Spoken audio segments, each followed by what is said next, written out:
حياة عشان النظام ده يعيش وياكل ويشرب ويكون قاعد وزير الماليه يكون عنده عمارتين ومراح بتاع عربات ويصرف عليهم.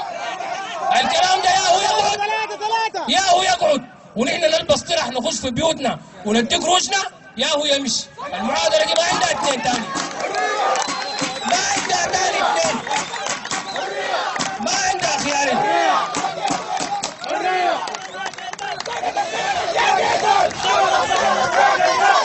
ما عندكم حل، ما في حل. القصه دي كان احنا هسه قلنا لكم حلينا الاحزاب وقفلنا الصحف ودخلنا في بيوتنا. عيشوا الا تجونوا داخلين في البيوت تشيلوا مدخرات الشعب السوداني ده تعيشوا بها. موارد تك ما في تاني. مشروع الجزيره حرق. قروش البترول الجاياكم بتاعت نقل البترول دي مديونيه. ما في بزول بيسوق له بلد بالجروره زيكم كده. يا اخي شلتوا حالنا. البترول اللي بتجيبوه تركبوه في عرباتكم ده بالدين. القروش الجاياكم هسه من سلفاكير ده دي ديون مطلوبه لكم. ده نظام متخبط.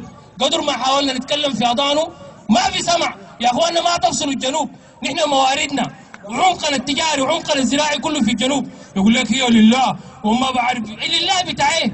هي لله بتاع ايه؟ يا اخي الحياه دي مفهوم قوامه ومفهوم مناهجها ومفهوم بتدار كيف تتخبط.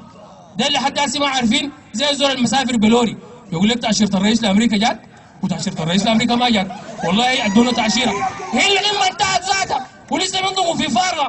وقال بكل بجاحه في المؤتمر الصحفي نحن دفعنا قروشنا بتاعت الفنادق. هو زول ماشي قمه فنادق شتا ماشي شهر عسل.